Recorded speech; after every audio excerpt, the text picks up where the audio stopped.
Hey everybody, how's it going? We're gonna get started here in just a minute. Wait until give everybody a few more minutes for the less punctual ones among us. Hope you're all doing well and have some coffee or something to drink. I've got my look me in the beard when I'm talking to you mug, as you should. There's questions here below the video. Ask as many things as you want. Ask a question, suggest a topic, and then others, you can all vote on questions as well. So I'll start in order of the votes and work my way down. You can chat in the little chat thing on the right here, and add comments, feedback, whatever. Talk to other people who are here for the thing. And this should be fun. Usually these things last like anywhere from 30 minutes to an hour. But well, I'm here for however long it takes. What else? Any other housekeeping things? Is my volume good? Can you hear me fine? I assume so, but technology. Let's see here. Cool. So yeah, I'm trying to think of anything else to tackle before we jump in here. I hate to start and then people are late, but that's what you get for not being punctual, which is like a thing for me. Like I'm punctual to a fault, probably. So I don't know. I wonder if that's a characteristic of other entrepreneurs. I'm like if I'm 5 minutes, if I'm on time, then I'm late, right? So if I'm 5 minutes early, then I feel good. Now, I think there's a very fine window of time here, right? If I'm 10 minutes early, then it's awkward. So there's a very specific time frame where I have to arrive at a thing to not, whatever. I'm rambling now. Anything else? Other stuff? Okay, cool. Well, let's jump in. So this is Founders Live. It was previously called a couple of other things. I think Founder Chats, which has now been reappropriated into a podcast where I actually chat with other founders. Posted the second episode of that. Last week, there's an episode with David Cancel of Drift, HubSpot, etc. This week, the one I posted today was with Laura Roeder from Edgar. And then she's also had done a bunch of social media training kind of stuff prior to that. We've got a few others that are already recorded. One with James Gill from Go Squared, and then John O'Nolan from Ghost, and then a few others those are already recorded and they'll be released in the coming weeks. And then what else? Then there's a bunch of others that are scheduled on the calendar. So that's fun. So this used to be called Founder Chats. It's now called Founders Live. This whole like world of founder stuff. I don't know. We'll see if I stick with that or not. But yeah. So welcome to this. Thanks for spending your morning, afternoon, evening here listening to me ramble. So certainly I enjoy the sort of entrepreneurial community that exists here, and it means a lot for you to be here. Cool. Well, let's jump in. So, format here. I'm just going to start at the list of questions, and then I'll start answering them. Keep working my way down. Like I said, vote for the questions that are there that you would love to have an answer to, and I'll make sure. I'm planning on answering all of these, but certainly just the ones that are at the top will unquestionably get answered. All right, let's jump in. So first up here is marketing for developers who don't have a heavy budget or Twitter followers to market their product. That's not a question. It's not a question. Either way, it's this statement here. So what are some ways that the developers can market when they don't have a budget or a lot of Twitter followers? So Baremetrics, when I first launched it back in 2013, I didn't have a lot of followers. I mean, I guess I had more. It wasn't like I had 5 followers or anything. I probably had, I don't know, maybe 1,000 or something like that. Maybe less. I really can't remember. But I wasn't like I had this massive following of people who were in my target market. Some, but I think, I'll end up talking a lot about this today, and that's content, right? So for us, the content stuff from the start, and not just content in the in the traditional, like, let's post a blog post, top 10 things about entrepreneurs. It's not like that, right? It's not that type of content, but it's information, teaching, etc. That really paid off and has always been this sort of core tenet of the marketing for Baremetrics, even when Baremetrics was just me. So it's the slow game, though. Like, there is not, if you don't have the budget to do something quickly, you don't have an existing audience, you don't have a lot of things working in your favor, right? So you can't have stuff like free and easy when and then want this like instant access to some large market, right? Like, you have to work at it. And so I think early on, content stuff's a really relatively easy way to go. It's maybe the easiest of the options, especially if you don't have any money to spend, right? So I don't know what the market here is there. There is if there's a specific thing or a group of people that you're targeting, let me know, and I can specifically address that. But I think producing stuff that people want in addition to the product, right? It doesn't necessarily have to be, and it probably shouldn't be about the product itself. It should probably be about the things that help your target audience do something better. And that's really kind of your best bet. And just to sort of hustle. I mean, I hate to use that word, but it's a lot of work and it takes a long time. Next up here is, do you have an additional CRM in addition? Let me start answering this. Do you have an additional CRM in addition to Intercom? So no, we've tried a few different things, and less about, hey, let's have a CRM of every person who's ever contacted us. We've tried it for just sort of various sales processes, and none of it's really stuck. So we still keep everything, all conversations in Intercom, which is really nice. I think even that was always the hard part about using some other CRM tool, was that Intercom ultimately had the large majority of any conversations that we would have with a customer, and even for leads. So having that stuff separate was not terribly convenient. It was really nice to be able to see, hey, guy comes in, asks a question before they've signed up. They sign up, then they become a paying customer, then they use the product in X way. So you could see the entire thing all right there with Intercom, and as well as continue the conversation via automated messages and whatnot. So no, do not have an additional CRM, but that's because we really like Intercom, and it's not technically a CRM. I mean, I don't know, maybe they market it that way in some circles, but Intercom works really well for us at the moment. Next up, if you were to start out now with no audience, no product, and no money, what would you spend the first 6 to 12 months doing? I mean, I don't know. Like, would I be maybe I'd be in the woods camping or something, making a product. So that's the first step there of those. Now you're making me second guess that.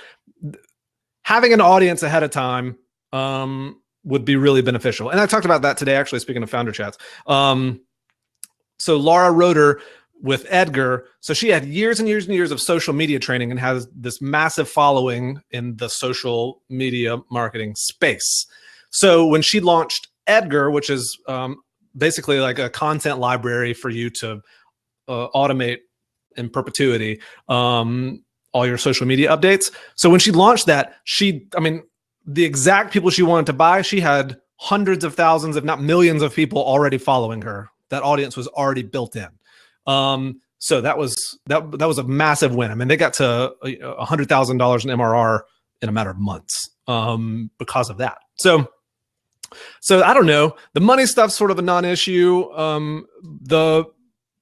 It will come if you've got some patience. You also, I don't know, maybe building the audience. That's probably what I would do I might do that the first few months. But I mean, at the same time, like you need to know where you're headed, right? I think you need to know what the end goal is. You can't create an audience around pets if you're not building something for the pet market, right? So you kind of need the audience and the product in tandem. Maybe decide on the product first, figure out how do they move together. So audience and product. Next up, how important is it to have a solid financial model down, and how did you approach that with your startup? Great question, Ian. So I think it's really, really, really, really, really, really, really, really, really important. It's important. So, and I think this was one of my biggest mistakes with Baremetrics, unquestionably. So, and I talked about this. I'm going to reference this podcast again. So 2 weeks ago, in the first founder chat that I had with David Cancel, talked about how a few months ago we actually had to we realized we're in a pretty bad spot with Baremetrics on the financial stuff, and so we ended up having to do pay cuts, things like that, and that was because there was not a solid financial model in place. I had this spreadsheet that I've been using from the start. Super basic when it was just me by myself, just like bootstrapping the thing and slowly getting new customers. Expenses were pretty low. Like there just weren't a lot of variables there. There weren't other people's salaries and benefits and all that stuff to manage. And so I had this really basic spreadsheet, and I kept using that after we were at a team of 6, 7, 8 people all over the world, and we had hundreds of customers and $50,000 in a month in recurring revenue. Like I kept using the thing that was way too basic for where we ended up at. And so back in June, I actually found a guy who helps startups create financial models so that they can manage all their finances a lot better, betterer. So that's what we did. And man, has that thing been awesome. I wish I had had it from the start. It would have been overkill at the start, no doubt. But at the very least, I should have tackled that thing 2 years ago. So having a model that does its best to predict the future, your future cash balance is I would say crucial, especially when you've kind of started getting the ball rolling and you've got a little bit of momentum. So super important. Like, don't delay that. You don't have to do this really complex thing, like overly complex, but you need to have a solid handle on where the next at least 6 months looks like based on your current growth and churn and all your expenses. Like, we've got to take all that stuff into account. So super important. Next up here, do you use affiliate networks?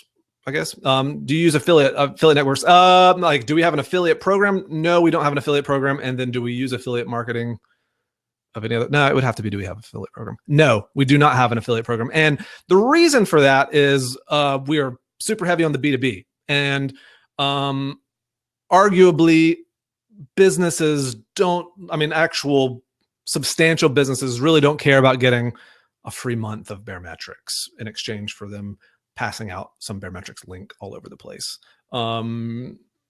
It just doesn't, they've got more impactful things to do than to share a link, right? Or to try to pass that around. Or, if you're like an affiliate marketer and you're not using Baremetrics, but you want to try to, make some, get $100 for every new sign up or something like that. I don't know. For me, there's a bit of a cheapening of the brand kind of thing going on. And the people that are sort of touting Baremetrics in exchange for an affiliate commission aren't necessarily they don't have access to the same to the customers that we want.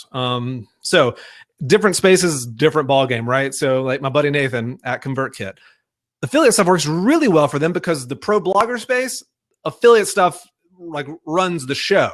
Everybody's got affiliate links all over the place. Like that's just how that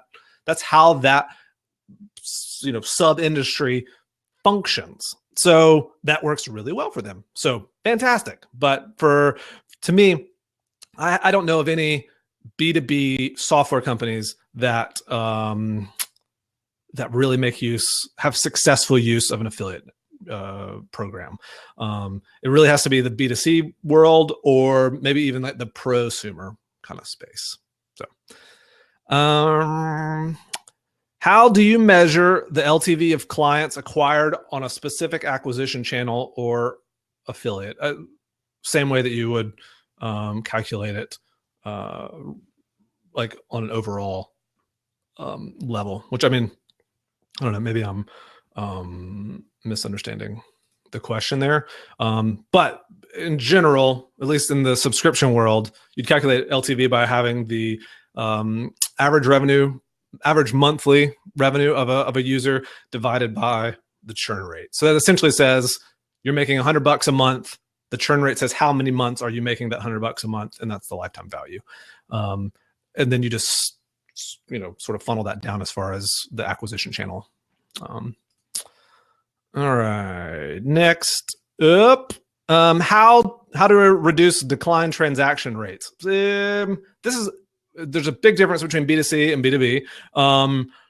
So decline transactions a lot of times happen because there's a lot of different factors there, obviously, but you can reduce it by having customers who are businesses. And the actual just card decline stuff is a lot less frequent in the B2B world.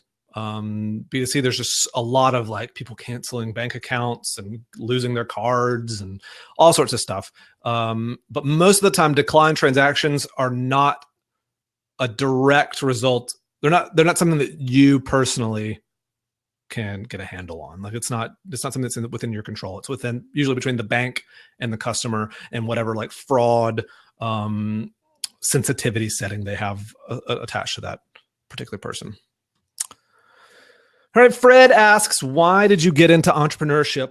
What led you to build your own stuff? What's your underlying high-level motivation behind it all? So I got into entrepreneurship in 1983 when I was born. Nah, that's a little generous, but I would say I've been an entrepreneur since as long as I can remember. I was the kid who was, going out and cutting yards for money, or like trying to figure out ways that we can sell a thing or make a little business. That's just how my brain sort of functions. So that kind of got me into it. And I think I was really able to see some actual traction with that, with the web. So back in, this would have been like the 90s, I started dabbling in, this is like GeoCities, Tripod, AngelFire, web stuff days, the early days of like HTML and CSS and all this stuff. And so I was building websites left and right. And so I started, that was this accessible way for me to create something. And then ultimately be able to sell that. So creating websites for businesses, websites for bands and things like that. And so that sort of got me into the taste of like me making a thing and someone paying me for the thing. And there's no intermediary there, right? I'm not doing this at a company. I'm the company, right? So that's sort of when I really said, hey, I could make some money here. And so then that transitioned into, that's just like more design stuff. That's more, it's less about programming. And then in college, I kind of got into more of I started teaching myself how to program because I wanted to build more stuff. Like I had ideas and I had no way of making those ideas happen. So I jumped in to teaching myself how to build, more dynamic stuff. And then that just kind of went from there. That turned into products and doing consulting stuff, yada, yada, yada. So what led me to build my own stuff though was me wanting to build my own stuff. I don't know. For almost a decade, I would split my time between consulting for other people, a lot of times startups, and then just building my own products at the same time. And I was constantly wanting to shed the client stuff and just focus on building my own thing. And that's just because I wanted to be in control of all the things. I don't think that's because like I've got some control, that I just want to be in control of everything. But I think I enjoy so many parts of the process and moving so many levers and seeing how it all comes together, that it was always hard for me just to be like one cog, right? I wanted to be moving and tweaking and changing and building the whole machine. So that's sort of what led me to that. And the motivation behind that is I think it's just how I work. I like creating stuff, and that's I would say I'm creative, but I think there's a difference between being maybe like the typical artsy creative and then creating things, like being able to produce a thing. I get a ton of fulfillment out of making something out of nothing. So that's what I guess sort of my motivation there. Before we jump on the next, do other people hear me echoing? Is it, there shouldn't be any echoing, but okay, cool. Next up, where do you find your best developers and how do you keep them on board? So we currently have 4 developers, 3 back end, 1 front end, and finding them. I mean, I wish there was this one source, this fountain of developers or something. But they're all the people on our team came from various places. So I don't know. There's not a great response. I think, the very first person I hired who was an engineer, I actually met him at a conference a couple of years prior to starting Baremetrics, and we happened to sit by each other at the lunch that day. Totally 100% random. So first hire, that was back in 2014. He's been with Baremetrics for 2.5 years now. But and I don't know that I would have ever met him otherwise, right? But that's just one of those like random, you happen upon some relationship and you can't like force that stuff. It just happens. But I think I remembered him, right? Like we had an interesting conversation and we stayed in touch. And I think that's part of it, of building a team in general, is saying, hey, we need someone for this design position. And I've worked with Joe before. I remember working with him on something before. I remember seeing something that I made before, or that he made before. And keeping that sort of tucked in the back of your mind. Ian Landsman from Help. Oh, what is the name of his thing? HelpSpot, I believe it's yeah. So he has this really this great thing that they do called they keep a list of to be hired people. And it's even if they don't, right now they don't necessarily need to hire, say, a VP of marketing or something, but they eventually will. And as they read articles or hear about someone or see a video, they'll keep like this running list of people that once they need to hire for them, they've got this list of people they should reach out to start the conversations, right? And I think that's a fantastic idea, is to try to be a little more forward looking with that stuff instead of not reactionary, right? So it can take months to hire someone, especially for a position like an engineer where they've, the really good ones have jobs typically. So you're having to like convince them to leave a job or offer them something else, et cetera. So it can take a long time. So you shouldn't like wait until, man, I need somebody to start coding now. Well, you got to kind of be forward looking. So and keeping them on board, I think, is just doing interesting stuff, right? It's trying to not micromanage them. It's saying, hey, they know what they're doing. And I think it also means hiring people who are self-motivated and can just jump in with a project without needing a lot of hand holding. And so they find fulfillment in being able to like help the machine run. So yeah. Coffee sip. All right. Next up. How much marketing budget, retargeting your banner ads, should you plan for initial 3 months, considering you don't have more than 200 followers? There are only a couple people who would endorse or retweet about your product. Further, what are some more options to make people aware of my product other than social media marketing or content marketing? Sounds like a very specific question there.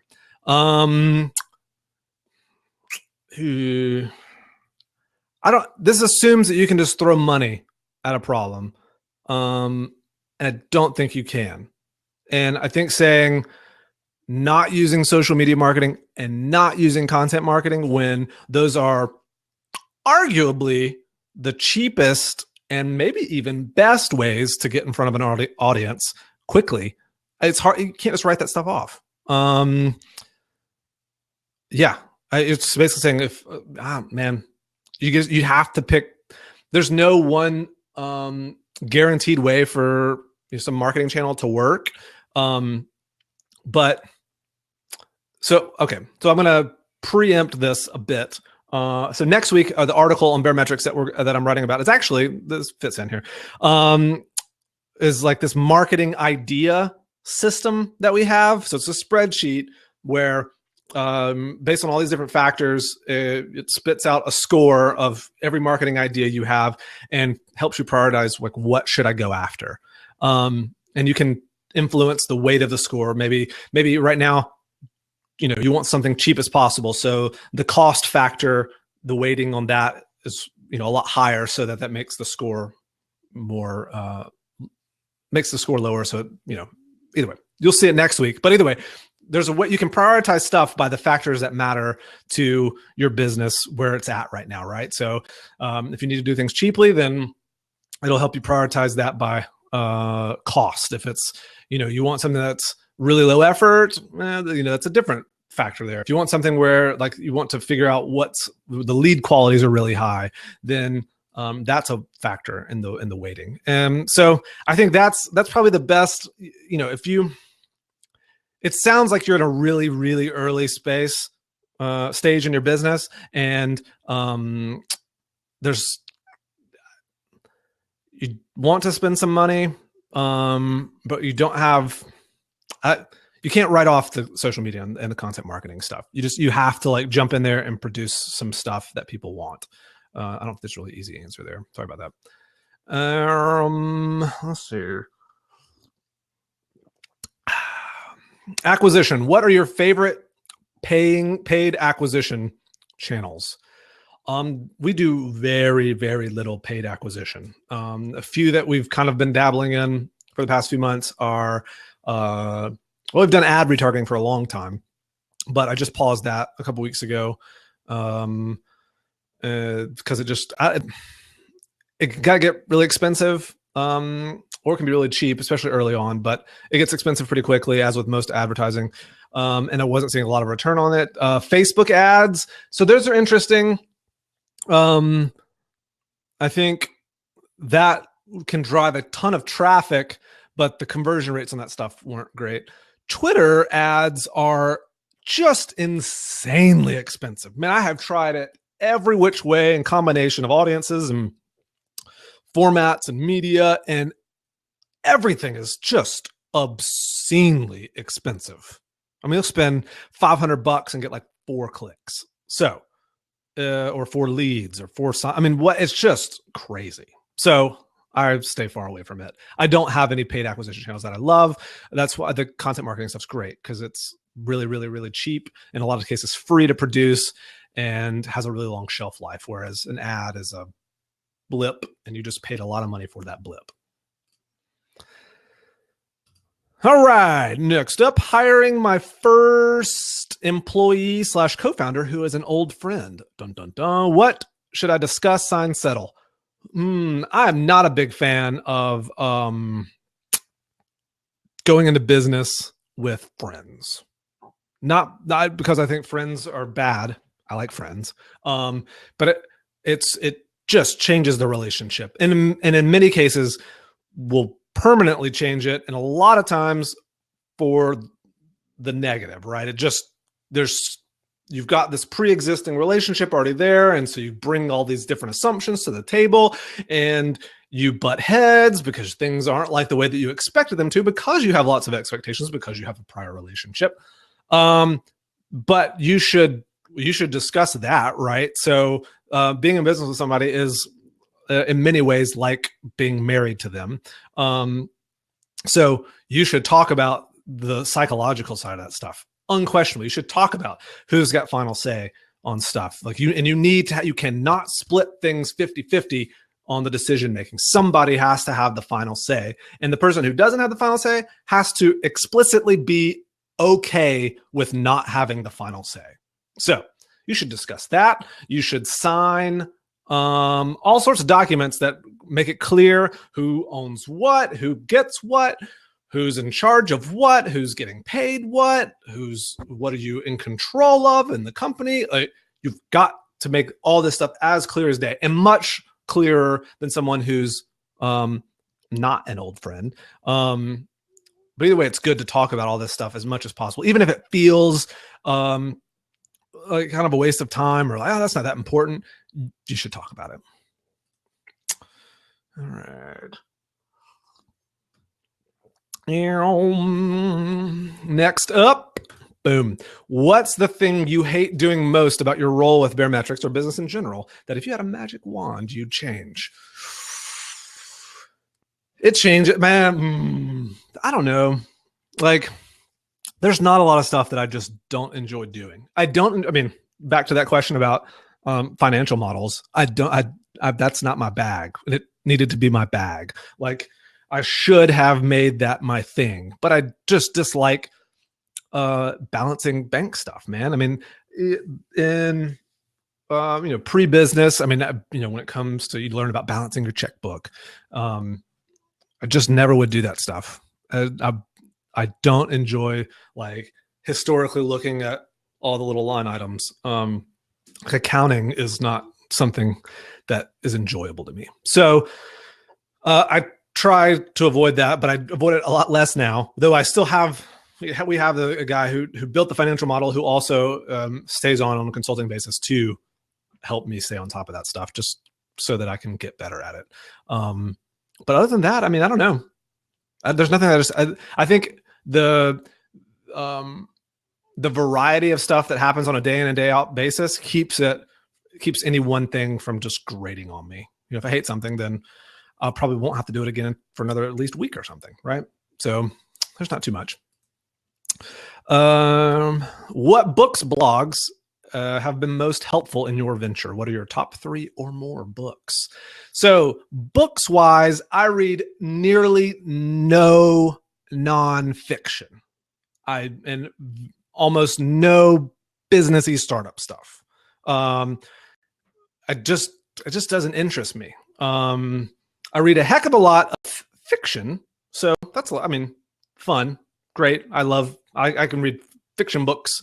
I mean, I do read fiction books until I fall asleep every night. So, but as far as the business book stuff, I feel like it puts me into this sort of, like, it keeps me in the bubble of business thinking, and I don't want to be stuck in the bubble with the same ideas kind of popping around. I want to be influenced by the post-apocalyptic book that I'm reading right now. I mean, not that maybe post-apocalyptic metrics, I don't know. But I mean, I think the perspectives and the inspirations and things that you get from anything other than the business that you're in or the industry that you're in influence the way that you think about things or the way that you approach problems. Or if anything, they just give you a break from thinking about that junk all the time. So I read almost no business books. I mean, probably the last actual straight up building a business book that I read was Gary Vaynerchuk's Ask Gary V.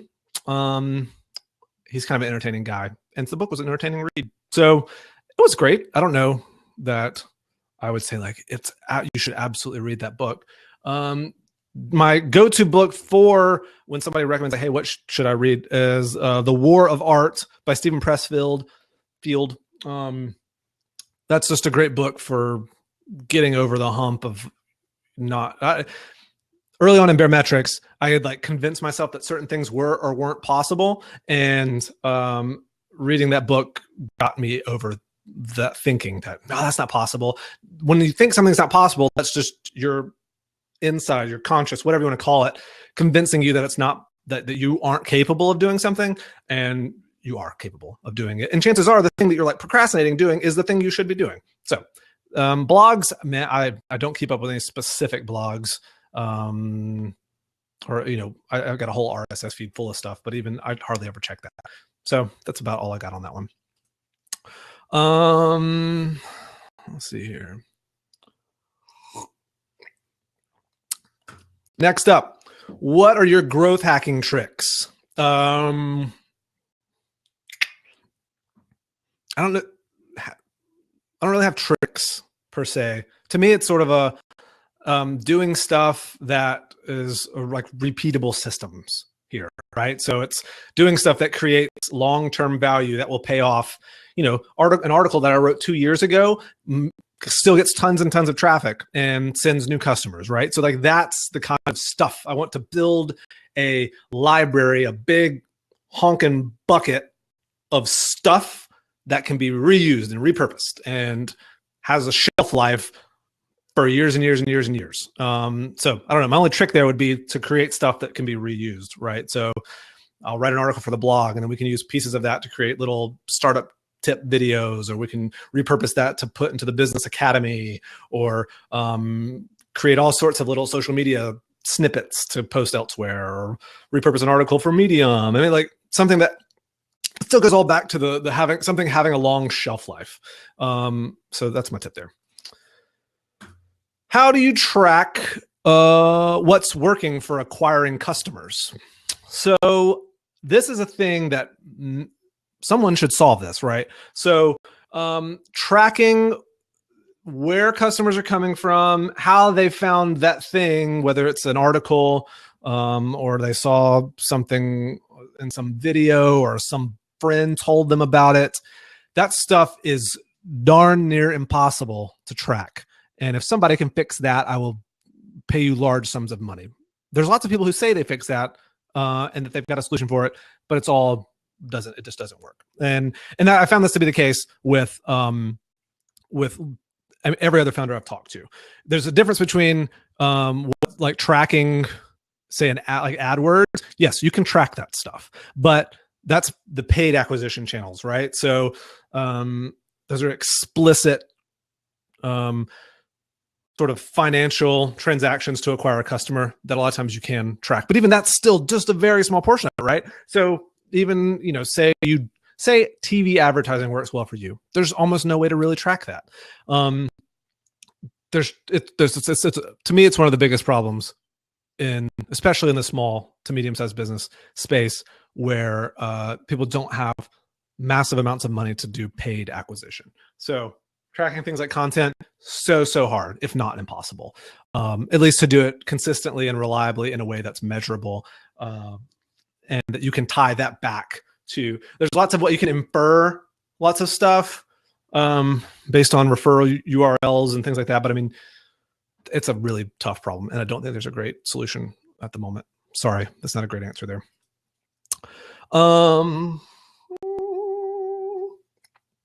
Woo, we got some good questions here.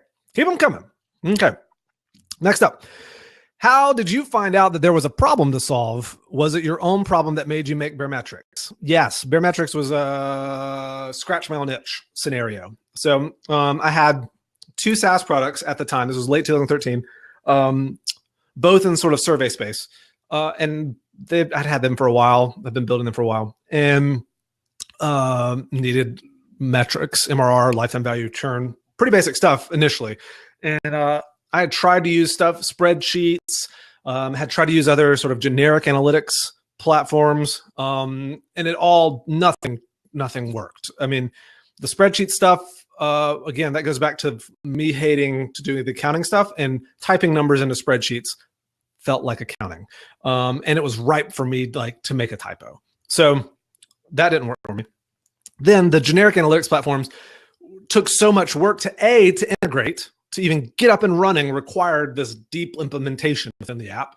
And it still was also ripe for me screwing the integration up, and it still could not surface it couldn't do all these calculations that I needed them to do for lifetime value and churn, especially when you get deeper into per plan stuff.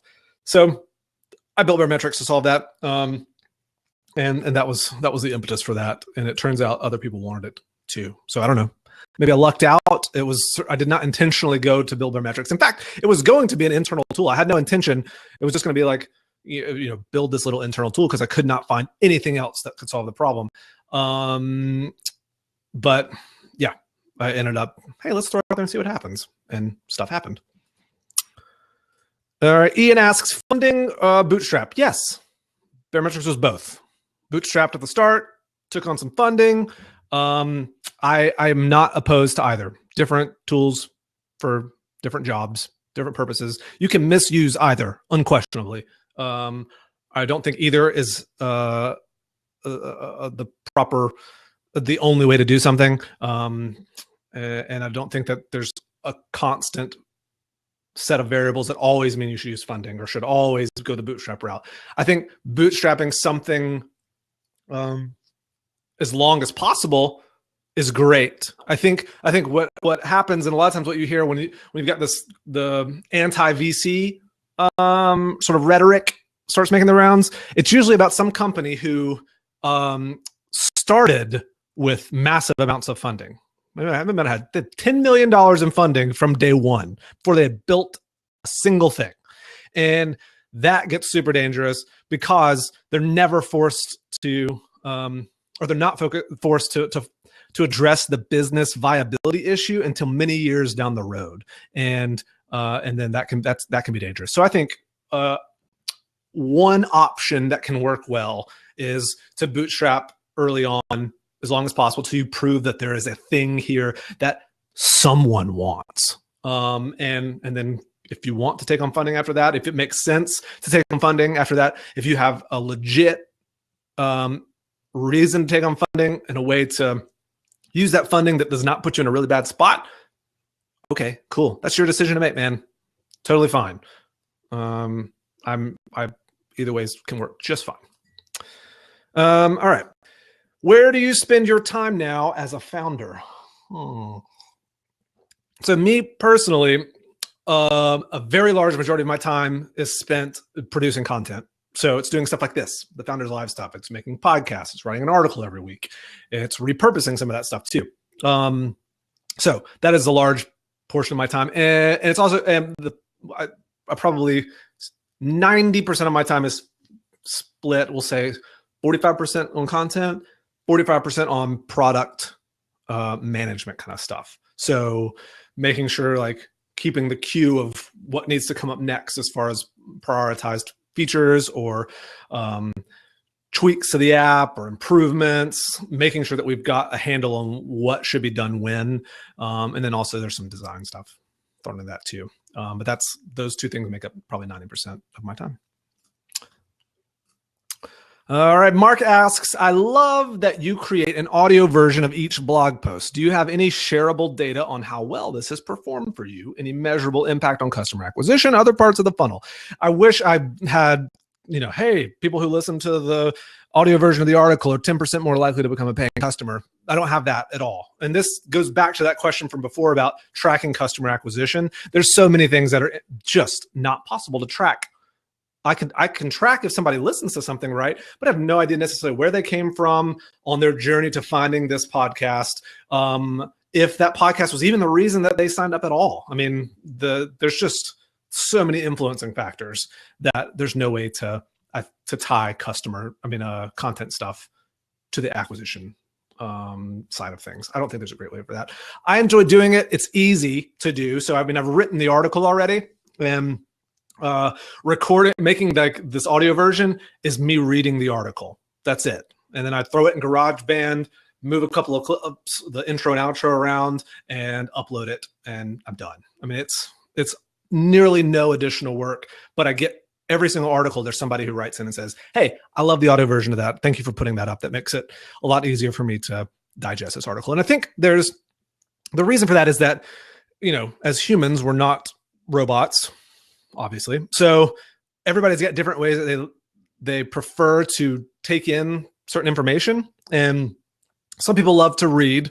Great, cool article for you. Some people love to hear it, right? They like to, maybe they've got a commute and they don't want to be sitting up there, driving with reading the thing on the phone, or maybe they're sitting on a train or something in a commute as well. And it's still just easier to sit there and listen to it in like a podcast form.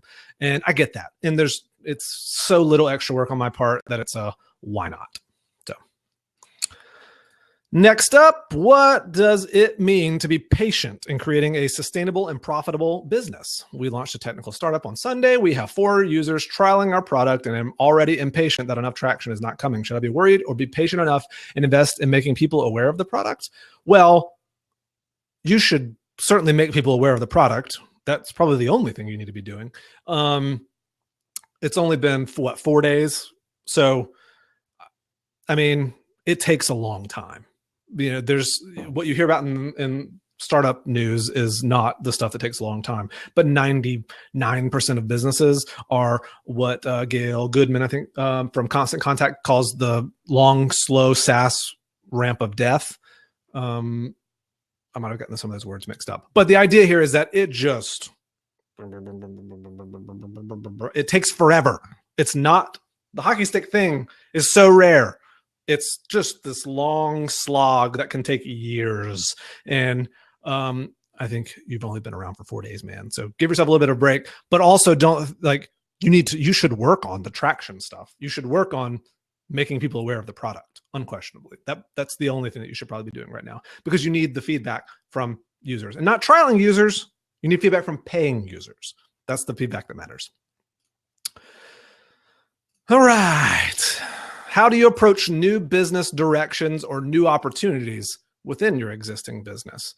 So I think it's really important to stay focused on stuff.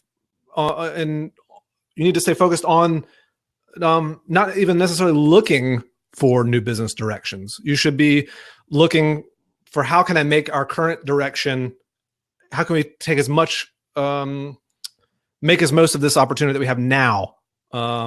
So I generally disregard any new business directions unless I feel like it helps the mission, right? So I think that's really important, is to establish a mission for your business. So for us, it's to help other businesses, to equip other businesses. We want to help them make better decisions. And so that influences all the things that we do. Right now, that involves this sort of metrics, analytics, insights, dashboard thing. But that also is the reason that we launched the Business Academy, right? And that's the reason that I blog, is because that helps, that equips businesses, right? But that also helps us identify, hey, we should be adding this particular feature, or we should expand in this way, or we should reformat what we're doing within the product here, because it helps businesses make decisions. It helps equip businesses to do that stuff that they need to do. How is your team structured? I guess we've got some designers, we've got some developers, we've got some marketing, some support. It's all from a team organization standpoint. It's flat at the moment. We're small enough that there's no real hierarchy at this point, because that would be sort of overkill. But I'm not sure if that answers your question, but that's my answer for that. What is your end-to-end strategy on content marketing? What to produce, what format, sharing, converting to leads? So it's right now we're on a sort of a quantity kick, not at the expense of quality, but I'm spending so much of my time focused on producing more content. So in a variety of formats, because I think that in the same reason that the audio format of the blog is something that people really like, is because that's a format that works for some people, whereas the article format did not work for them. So that's, right now we're the sort of unofficial goal is to produce some new piece of content, to publish something new every weekday. So that's 5 new pieces of content a week. So that could be a new blog post, that's a podcast, that's a new article for the Business Academy. That's an event like this, that's posting something on Medium. I mean, it's just producing a lot of stuff. And sharing it, I mean, we've got, so actually I wrote an article last week about our sort of launch strategy, and that covers how we get new articles and new content and stuff out and about. So check that out on the Baremetrics blog. When you hire a developer, how do you evaluate him, and when do you grant an access to the production server? Can you do it for the person you don't know? So we don't give access to production stuff until they're actually hired and all the things have been signed. We do. So what we've done in the past is create basically a test project. So basically given a spec doc to like, here's what needs to be built. And a lot of times it's around a real problem that we're having. But it's not about us getting someone else to code something up for us. I mean, I don't know that we've ever used something that's been done in a test project. It's about understanding how they approach a programming problem. There's really, I don't think there's any reason to ever give somebody production access or production data until they're actually on board and hired. But I think you do need to see how someone approaches programming problems, and test projects are great for that. Do you have any issues with onboarding, like issues with importing data, and how do you combat that? Oh, sure. I mean, with us, we're connecting to so many different services that there's always problems. And, sometimes it's on our end. A lot of times it's also on the third party's end as well. So even with a source like Stripe, where they've got lots of really great engineers, and for the most part, fantastic data, sometimes stuff's malformed, or someone used the Stripe API in some just insane way. And we've never seen that before out of thousands of businesses. So yes, there can frequently be importing issues or data issues. The majority of the time, that's not the case, but you just have to, you almost can only be reactive about that. So we have test suites in place where when we see a new problem come in, we create a new test for that specific edge case, so that in the future it doesn't come up again, and it kind of fixes it for everybody else too. Yeah. Let's see. How do you share your content marketing content? I think we already covered that in the previous question. So you have production servers. When do you trust your employee to access it? From the beginning? I already actually answered that with, yes, I trust employees to access it once they're an employee, once they're actually on the team and have signed all the legal documents. Yeah, right away. I don't think there's any reason to hide something from someone or to be like, yeah, I'm sorry, man, we just don't really trust you with that stuff. You have to don't hire somebody if you're not going to trust them with the data. Okay, let's see here. That's a follow-up question. I used to. Okay.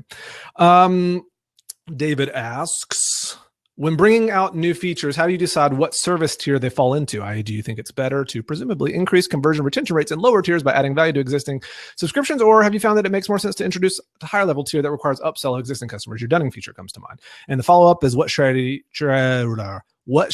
do you follow to determine pricing for significant new features? So when there's a really big new feature, we try to think first, who is this most useful for? Take the Dunning feature, which is helping people collect failing charges.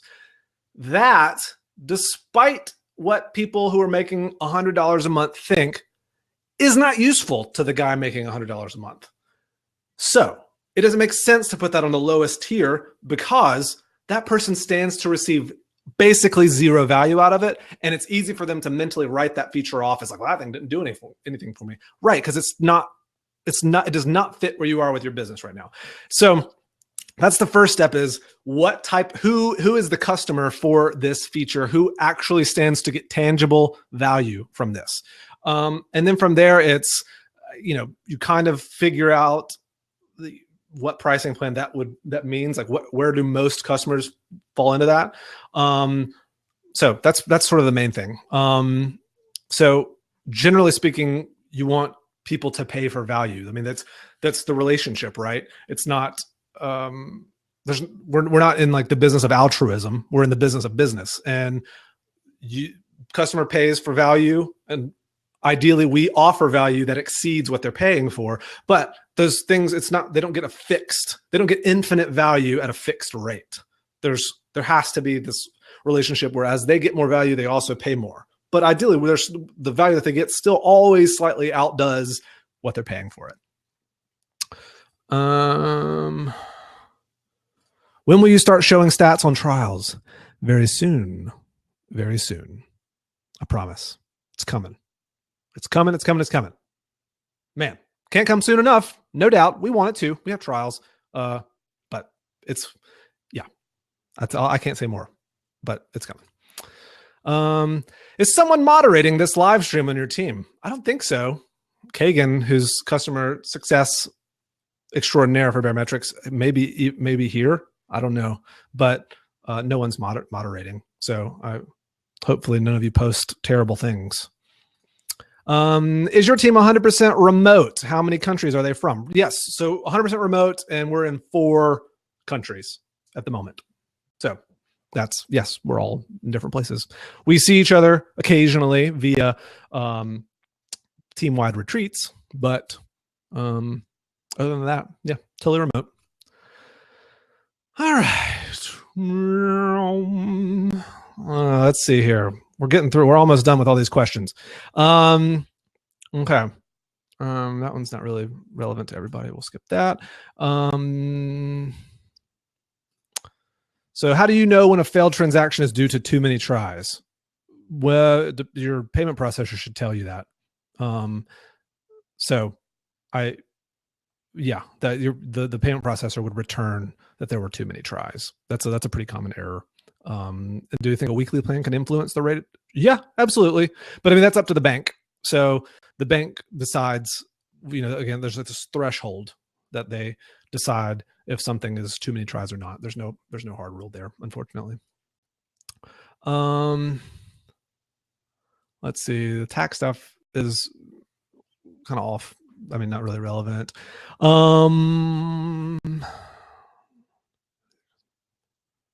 Let's see.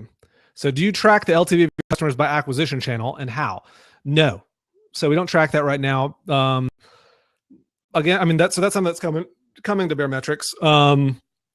But even then, it's still really hard to track that stuff, because even though maybe they came from Facebook, but that isn't necessarily where they actually came from. So it's a very complex web of, maybe they read an article somewhere, and then they saw a tweet on Twitter, and then they happen to be on Facebook, and it's like, oh, there's the Baremetrics ad, I'll click on that. But that doesn't mean that like Facebook was where they found out about Baremetrics, right? And you can't track that stuff. So so a customer coming from Facebook have a lower LTV than a customer coming from AdWords? Not necessarily. Plenty of people click on AdWords all the time, and they shouldn't be. Heck, maybe most of the time. People that click on ads, they're not necessarily great customers. So it's not black and white. I wish it was, though. What is your team structure? CTO, CEO, COO, content marketing, SMM, SEO. So again, we're pretty flat. I mean, I'm technically the CEO. We have a CTO, but we don't really throw titles around too much. All right. What point or what revenue point did you quit your job? So, I mean, I've been self-employed for a decade. I stopped working on the other things I was working on, I think, at around $5,000 a month in MRR. Maybe it was more like 8,000. But I mean, I had some savings up at that point. So I quit when I could financially sustain my family. So yeah. Do you prefer hiring people from overseas to save costs? So we don't really change how our salary is based on location that much. It has a small factor, but I'm not like paying children in sweatshops to save money or anything like that. I mean, we try to pay everybody pretty equally based on skill, and the location has a play in it. It's not much, and I don't intentionally try to hire people overseas just to save costs. Let's see. It looks like right now we got about 4 more questions, and then that would probably be a good time to wrap it up, because we've been here almost an hour. All right. When a potential customer asks you to import his past data to see the valuable data from his perspective, and it takes 1 or 2 days for you, how do you proceed? I mean, we don't make that decision ahead of time. They connect their data source, and it just starts importing. And we don't have any idea the size of that data source until they've really got into the import process. And that's a function of the APIs of the different data sources not really surfacing that kind of stuff. So we always try it until we've had maybe 2 or 3 customers who were like, hey, you've got 3 million active customers. That's a lot of data for 10 years. I mean, like, that stuff is really, I mean, they've just got gigabytes and gigabytes and hundreds of gigabytes of data. And that takes a long time. And that's a case by case basis. What challenges do you run into by having a remote team? I mean, we miss some of the face-to-face little interactions, the water cooler chat kind of stuff. But there's pros and cons.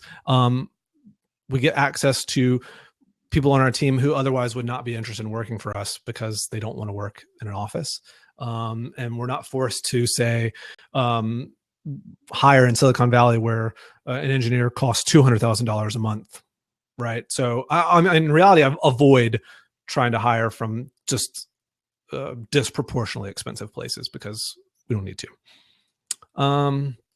Where did you learn content marketing from? Any resources recommended?